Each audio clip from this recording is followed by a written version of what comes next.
IGSSS NGOनिफ्राय बेसेन नाङाजासे मुवा बेसाद राननायजों लोगोसे कर'ना भाइरासनि सायाव सांग्रांथि फोसावदों। गिख्रंथाव कर'ना जिउसा साग्लोबसारनायनि जाहोनाव सोलिफु लकडाउननि खैफोदनि समाव गोबां निखावरि नखरनि सुबुंफोरानो राहा गोथे जानांदों गावबा गावनि नखर संसार सोलिनायाव। बेराफारसे गोबां सुबुंफोराबो जिउ खोमानो गोनां जादों बे गिख्रंथाव जिउसाजों गाग्लोबजानानै।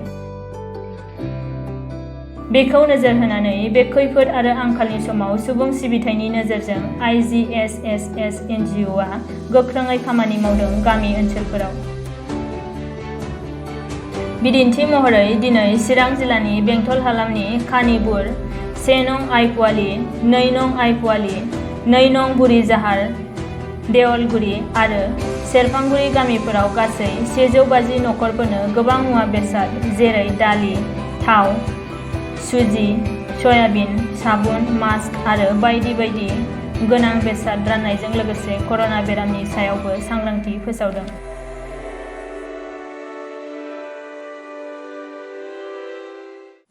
আমি ইণ্ডো গ্লোবেল ছ'চিয়েল ছাৰ্ভিচ ছ'চাইটিৰ পৰা লকডাউনৰ কৰোনা মহামাৰীৰ কাৰণে যিবিলাক গাঁৱত আমি ইণ্টাৰভেনশ্যন এৰিয়া হিচাপে কাম কৰি আছোঁ, এই গাঁওবিলাক যিবিলাক একেবাৰে দুখীয়া, কিছুমানৰ ৰেচন কাৰ্ড নাই, কিছুমান বিধৱা, কিছুমানৰ পৰিয়াল বেছি ডাঙৰ আছে, একেবাৰে দুখীয়া পৰিয়ালখিনিক আমি মানে কিছুমান ড্ৰাই ৰেচন আমি ইহঁতক মানে সহায় আগবঢ়াইছোঁ। তো আমাৰ এই ৰেচনখিনিত আছে, ইয়াতে লিখা আছে আমাৰ 11টা আইটেমছ আছে। 11টা আইটেমছৰ বস্তুখিনি আমি ইহঁতক সহায় হিচাপে দি আছোঁ। তো আমাৰ 20 তাৰিখৰ পৰা এই ডিষ্ট্ৰিবিউশ্যন প্ৰক্ৰিয়া চলি আছে। আমি বিভিন্ন গাঁও চিৰাং আৰু কোকৰাঝাৰৰ বিভিন্ন গাঁৱত আমি দি আহিলোঁ। তো আজি আমাৰ 150 হাউচ হ'ল্ড 150 ফেমিলিজ আমি এই ড্ৰাই ৰেচন ডিষ্ট্ৰিবিউশ্যন কৰিম। তো আৰু বাকী আগন্তুক আমাৰ 270 মান আছে কৰিবলগীয়া, এইখিনিও আমি প্ৰচেছ অনুযায়ী কৰি যাম। ইয়াৰ মূল উদ্দেশ্যটো হ'ল মানে যিখিনি দুখীয়া একেবাৰে মাৰ্জিনেলাইজ ফেমিলি হয়, এইখিনি মানে এই লকডাউনৰ কাৰণে ইহঁতৰ কাম কাজ বন্ধ হৈছে, খোৱা দোৱাৰ অসুবিধা হৈছে। তো ইহঁতে মানে যিখিনি ইহঁতৰ ভিটামিনযুক্ত বা যিখিনি খাবলগীয়া আহাৰ ইহঁতে খাব পৰা নাই, যাৰ কাৰণে আমি IGSSৰ তৰফৰ পৰা এইখিনি আমি মানে সহায় আগবঢ়াইছোঁ। বুৰিঝাৰ, আইপুৱালি 1, 2, কানিপুৰ, চেৰফাংগুৰি, দেউলগুৰি। হয়, আমি ৰেচন ডিষ্ট্ৰিবিউট কৰাৰ আগতে যেতিয়া মানুহখিনি জমা হয়, আমি তাতে কৰোণাৰ এটা এৱাৰনেছ প্ৰগ্ৰাম কৰোঁ আৰু তাৰ আগতে আমি এটা কাউন্সিলৰৰ নাম্বাৰ আছে আমাৰ IGSৰ তৰফৰ পৰা, এই নাম্বাৰটো ইহঁতক বেনিফিচাৰীসকলক দিয়া হয়। গামিনী জানাनै ধন্যবাদ होदों IGSSनिफ्राय जे COVID-19नि समावहाय बे गाज्रि सिटुवेसननि गेजेरावहाय जायफ्रा एसे जानाय लोंनाय ओमफ्राय मावनाय दांनायावहाय एसे खस्थ' मोननानै दं, बिथांमोना हयथ' नांगौखिनिखौहाय मावनानै दिहुननो हायाखै, माबा मोनसे खालामनानै दिहुननो हायाखै।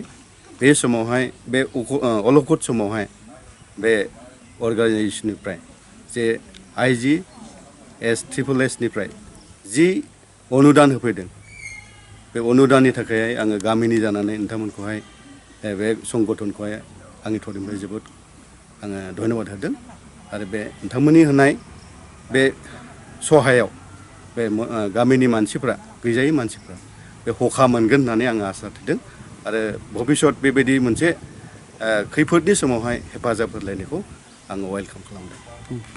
খুব সহায় হৈছে, খুব খুশি হৈছে। কি পাইছে? বহুত দালি, আটা, চেনি, কিবা যে